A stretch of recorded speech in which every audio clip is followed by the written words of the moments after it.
Bonjour, je suis Athéna Steinberg. Cette année, j'ai préparé un MBA en marketing et commerce à l'Internet à l'Institut Léonard de Vinci. J'ai préparé une thèse professionnelle dont le sujet porte sur le voice commerce. Quand j'ai cherché mon sujet de thèse, j'ai été fascinée par l'étendue des transformations qu'allait apporter l'intelligence artificielle. Anticipation, recommandation, automatisation.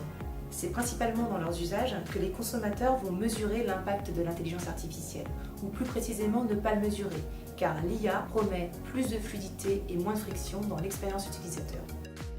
Quelles que soient les qualités que l'on prête à l'intelligence artificielle, elle n'est pas surnaturelle. Et pour interagir avec elle, quoi de plus naturel pour un humain que l'usage de la parole ? Depuis l'enfance, j'imagine un futur où il suffirait de parler pour obtenir le meilleur de la machine. La voix me fascine. J'ai l'intime conviction qu'à une échéance plus ou moins lointaine, elle sera la principale interface homme-machine. Avec l'arrivée en France du Google Home et des enceintes intelligentes, je me suis demandé comment les marques allaient se faire entendre dans un monde invisible, celui du vocal. Ça, c'est Google Home. Avec lui, vous allez vite prendre goût au luxe d'avoir un assistant à la maison. Vous pouvez lui dire des trucs du genre « Ok Google, c'est quoi mon programme aujourd'hui ?» ou « Éteins la lumière ». Vous vous prenez pour qui ?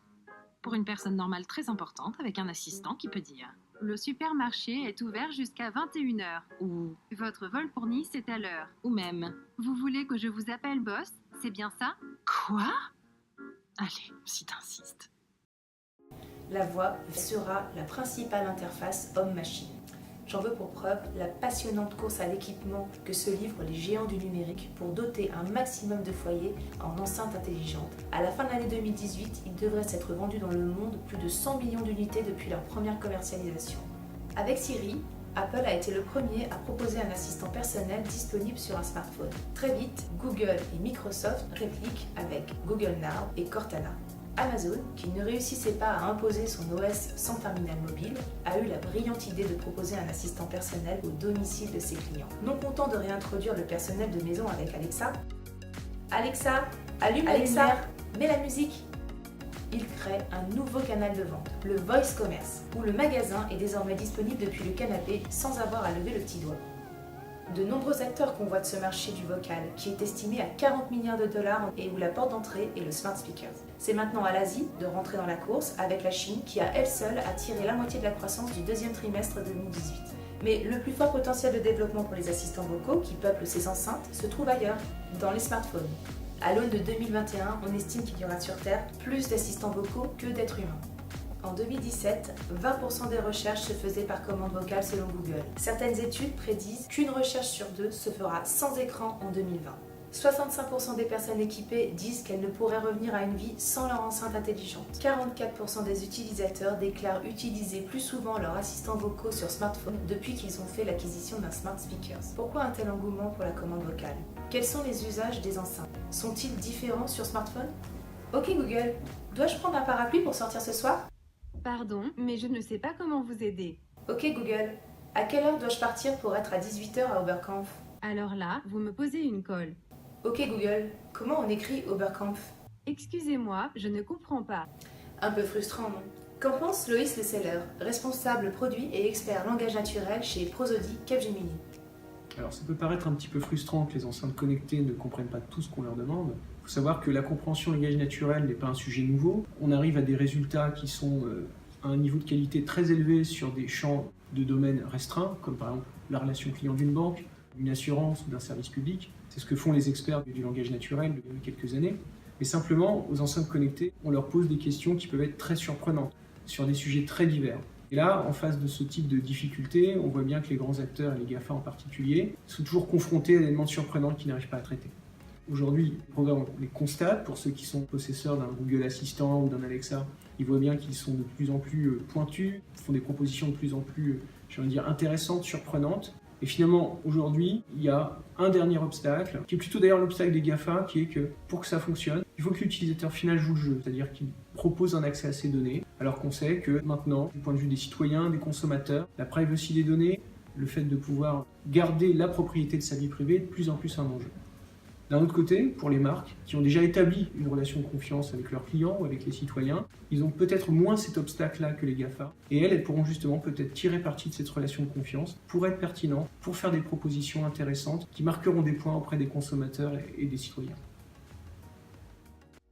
Elles sont quelques-unes des marques pionnières à s'être lancées sur le canal vocal. Elles ont ainsi saisi l'opportunité d'être dans la nouveauté et d'être en avance de face à leurs concurrents. Proposer une application vocale, c'est la première brique de la transformation, non plus seulement digitale, mais aussi désormais vocale de l'entreprise. Cette transformation, les entreprises de très grande taille, elles aussi l'ont anticipée, à l'instar de Voyage SNCF, qui s'est engagée dans une métamorphose en changeant de nom et de posture en décembre 2017. Oui, SNCF passe du statut de marque dite transactionnelle à celui de marque relationnelle. Parmi les piliers de cette transformation, le vocal. Alexandre Virost, directeur général de Oui SNCF. VoyageSNCF.com, avant d'être Oui SNCF, a fait le choix d'aller assez vite sur le conversationnel avec une intuition qui est que ça allait devenir un canal assez central puisque dès 2015 ou 2016, la société était sur Messenger. Et puis, au moment du rebranding, où VoyageSNCF.com est devenu Oui SNCF, il y a une conviction assez forte qui consistait à dire que notre rôle, surtout quand on vend un service, c'est pas simplement d'être un commerçant, mais d'être un assistant. Et en réalité, le conversationnel et tout ce qui l'embarque, c'est le médium le plus pertinent pour être véritablement un assistant, pour être pertinent dans nos métiers. Parce que concrètement, notre métier, c'est résoudre des problèmes, donner beaucoup d'informations, permettre aux clients de se débrouiller plus facilement et donc d'avoir des interactions comme ça qui sont très fluides. Donc ça, c'est le premier point, c'est la première inflexion. Puis, une fois qu'on a fait du conversationnel et qu'on se rend compte que c'est peut-être un format qui va s'imposer, en tout cas parmi d'autres, ça impose à l'entreprise d'avoir une forme d'humilité parce qu'elle doit accepter, et ça c'est le sujet des assistants vocaux, elle doit accepter d'exister dans des médiums qu'elle ne maîtrise pas. Et ça veut dire quoi? Ça veut dire que le mode d'expression des marques qui a tellement bien fonctionné jusqu'ici, qui est en gros l'objet de communication, l'objet publicitaire très visuel, celui-ci est peut-être pas en train de disparaître, mais en tout cas il a une importance différente. Et ce qu'il faut que les marques fassent, c'est ce que Oui SNCF fait, c'est ce que notre chatbot par exemple incarne physiquement, mais c'est ce qu'il faut qu'on arrive à faire même dans la voix. Il faut qu'une marque elle ait une vraie personnalité. Il faut par exemple qu'elle ait une voix. Quand vous avez une voix, on vous reconnaît et la voix peut avoir des inflexions.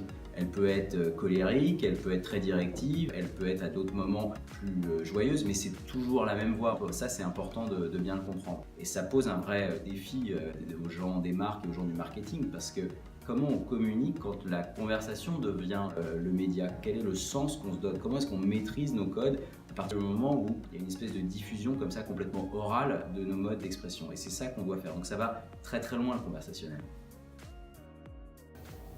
Dans mon mémoire, j'aborde les assistants vocaux du futur, leur adoption par les consommateurs, mais aussi les freins majeurs pour lesquels constructeurs, éditeurs et législateurs doivent apporter des réponses. Je traite de la puissance de la voix et de son rôle dans l'identité de la marque. Et j'invite les marques à réfléchir à l'utilisation de ce puissant élément identitaire, au travers des applications vocales bien sûr, pour lesquelles je donne quelques recommandations, et au-delà.